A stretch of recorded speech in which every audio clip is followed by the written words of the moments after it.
Free speech is a boring cliche. No, it doesn't exist in China because it doesn't exist anywhere else in the world. Explain myself. I'm aware of the effect of whataboutism, so what I'm about to say is to just make a point, and I'll move on to China. There's cancel culture, banning critical race theory in the classroom, internet crackdown on the Capitol Hill protest, arresting 56 journalists in 2021, political correctness, virtual signaling. Oh, here's a good one. Donald Trump Twitter account. I'm not encouraging judgment here. I'm only normalizing a political reality most people don't recognize. Free speech doesn't exist when it is inconvenient for the authority, who has every incentive to control the public discourse in order to safeguard its point of view and position. However, I do acknowledge that there are some question marks around the extent of China's censorship system. So, for example, from having built the most sophisticated filtering system to excluding foreign websites like Google, Facebook, and Instagram, China's censorship just seems a little bit too intense. For those of you who were so on the idea that free speech doesn't exist, might come to the next conclusion that alright, this is not about having the perfect free speech. This is about control within limit. The less, the better. So let's reframe our question as to why is the Chinese authority so nervous about the internet? In this video, I'm going to put everything in context and explain the logic behind China's gigantic censorship system and the root cause of why China doesn't want to back down despite it has been blasted with criticisms. In the end, I'm going to have a little chat with you about the national security law in Hong Kong that bans pro-democracy speech and booksellers. Without further ado, let's go. I'm going to take you back to the time between 2010 and 2013, the time of two watershed moments that determined China's worldview on the internet. In December 2010, a Tunisian food seller named Mohamed Bouazizi set himself on fire at the edge of despair after the police confiscated his merchandise. What followed was an eruption of widespread discontent against the Ben Ali government that had failed to address the raging employment and social inequality. Despite the government trying to shut down the internet, extensive information was disseminated around the world about the victim, along with demands for punishment. More and more complaints about the government were posted. Finally, through the help of social media, people took their complaints to the street. The government fell. Ben Ali fled the country. In 3 months' time, the protests spread to the rest of the Middle East to countries like Libya, Egypt, and Syria, where people organized civil movement through social media to subvert the government. While the Western audience interpret this as a courageous push for democratic ways of life, day after day, week after week, until a dictator of more than 2 decades finally left power. Unfortunately, the Chinese government see this instead as a seed to incite civil war and stage revolutionary changes to China's hard-earned stability. You probably guess what direction I'm leading you to. But there's a cultural difference here between the West and China, and it lies in the vibe between people and the government. In a traditional Western democracy, as some of you already know, what people celebrate about living in a good society is having pluralism, different ways for people to channel discontent and voice different interests. People should be allowed to form social groups and even political associations in parallel with the government. For example, groups like NGOs, women organizations, lobbyists, trade unions, and grassroots movements like Black Lives Matter and the Me Too protest. I have a dream. In the UK, there have already been a few rounds of strikes at universities and railway stations. There is this environment of counterculture, antagonism, and political activism that's almost enshrined as an act of virtue. This vibe is called civil society. The authority doesn't usually see it as a threat because there's a deep consensus by both parties that the purpose is to influence public policies than to challenge the legitimacy of the government. Whereas in China, people and government just have a different kind of chemistry. Stretching as far back as to Imperial China, what Chinese people celebrated about living in a good society was instead unification and having order. I must emphasize the continuity between Imperial China and contemporary China because despite the turmoil that China went through over the last 100 years, traditions were still preserved and passed down from generations in written forms and social customs. Unification means unity in geography, politics, thought, and ethnicities. To translate this into real life, it means people should all identify themselves as one Chinese people to live in harmony with one another and to avoid extremes and contradictions. In the past, that was always the prerequisite for any emperor to hold his mandate of heaven. The only time when the government saw a riot or a mass movement was the time when it saw the end of its days, when it hadn't done its job providing the basic necessities for its people, like what happened in the Arab Spring. But time is different now. In the modern China, where the government wears its 800 million people lifted out of poverty as a big badge of honor, the idea of having an ever-present antagonistic group that fans up public rhetoric about Taiwan and Tibet and having another competing party was a very unwelcomed prospect. The speed and the influence of the internet, as shown in the Arab Spring, has worsened this fear of losing unity and order.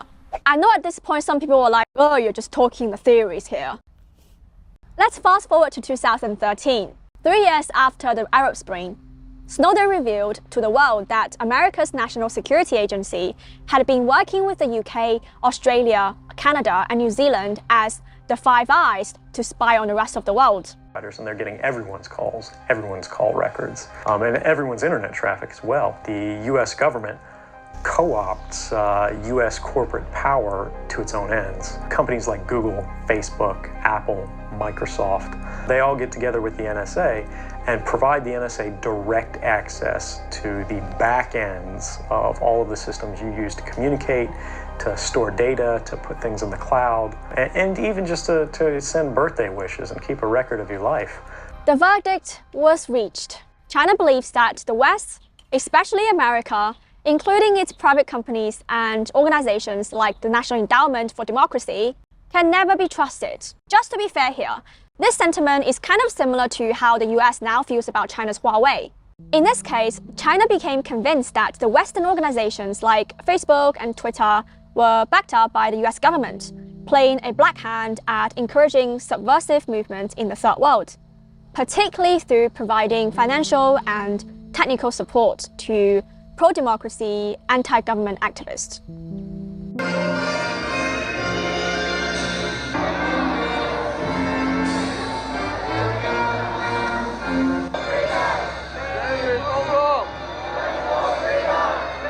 Interesting enough, this has been admittedly reported by the New York Times.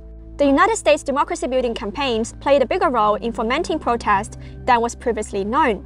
A number of the groups and individuals directly involved in the revolts and reforms sweeping the region received training and financing from groups like the International Republic Institute, the National Democratic Institute, and Freedom House. Here is China's reaction to this. Quoting the Global Times, a Chinese state media, "Instead of launching military operations directly in the name of democracy, the US prefers to use color revolutions as a tool to intervene in other countries' internal affairs, to subvert governments in order to reinforce its global control, which the US has found more efficient and economical." As to how China feels about this, quote, "However, what color revolutions left in their wake are neither peace nor Western democracy, but mass confusion, chaos, and destruction in the target countries." أمريكا هي اللي السبب الفوضى اللي في ليبيا. طيحت القذافي مدارس بعدين. خلتنا فوضى حرب في بعض. This also confirmed China's suspicion about the free speech narrative concerning the internet. China finds it invariably a convenient tool for the West to advance its political agenda through infiltrating its ideologies into weaker states. 美国在拉美制造政局动荡，卷入阿拉伯之春。在欧亚地区煽动颜色革命，推翻别国政权，已经深入美国外交政策的骨髓。An unregulated and unmonitored internet if put in practice, would be in fact a very effective tool to introduce inflammatory narratives to overturn a government the West doesn't like. So to introduce the firewall and to shut down some of its internet is just to make sure that it doesn't happen. Now, what would be a very meaningful question to ask at this point is whether this claim by China is just a paranoia about losing control, or is it actually based in some kind of reality? It might be worth looking into the climate of the global news media, like the kind of environment China finds itself in. According to a study done by the Ipsos, among the most influential international news brands to affluent audiences, 8 out of 10 come from the US and the UK. Particularly in the Asia-Pacific region, CNN and BBC are the leaders, taking up 36% and 27% of reach, respectively, far ahead of the more neutral Channel News Asia of Singapore, which only has 14% of reach. That said, China recognized the hardcore reality that the West is still in a dominant position in shaping the global discourse. This imbalance of power had been studied by a Finnish social scientist called Kari Nordenström, who argued that globally the inflow of information between states, not least the material pumped out by television, is to a very great extent one-way, unbalanced traffic, and in no way possesses the depth and the range which the principles of freedom of speech require. The developing countries, he said, are at the mercy of information exports by the industrialized Western countries, the great powers in particular.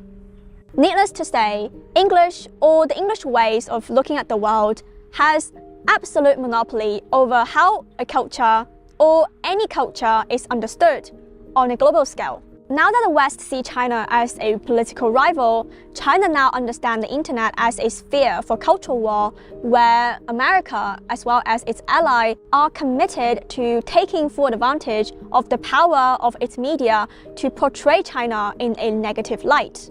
China believes that sometimes they do so at the cost of spreading fear-mongering misinformation to tarnish China's reputation, as well as penetrating China's domestic public discourse. According to Harvard Kennedy School, by 2016, more than 90% of the Chinese people have good opinions of their central government. So banning foreign websites is just a least bad strategy for China to protect its people from losing their fair opinions of the government simply because of a well-crafted yet mean-intended narrative they heard online. Unfortunately, China hasn't got the power to change that yet.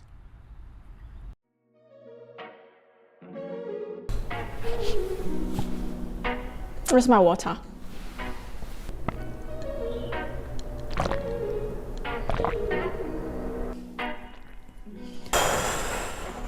So that is China's censorship story. Do you still want me to talk about Hong Kong?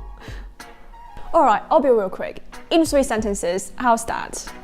China enforced the national security law in Hong Kong because it recognized the West to have more cultural influence. So banning pro-democracy, aka anti-Beijing rhetoric and booksellers is to protect China's political order and the national unity. So Chinese people in Hong Kong identify with China, not with the West. Huh? For the last few months, I have received so many thoughtful and well-written comments from you. So I want to say a big thank you to you. And similarly, if you have any comments or constructive criticisms, feel free to write them with as many details as you would like. I always read them. If you found this video helpful, or dare I say, satisfying to watch, I would love it if you could support this video by liking and subscribing if you haven't, and share this link with a friend that you have been maybe debating this with. It really helps with the algorithm and the promotion. Anyhow, I appreciate you either way. Thank you so much for staying, and I will let you go for now, and I will see you in the next one.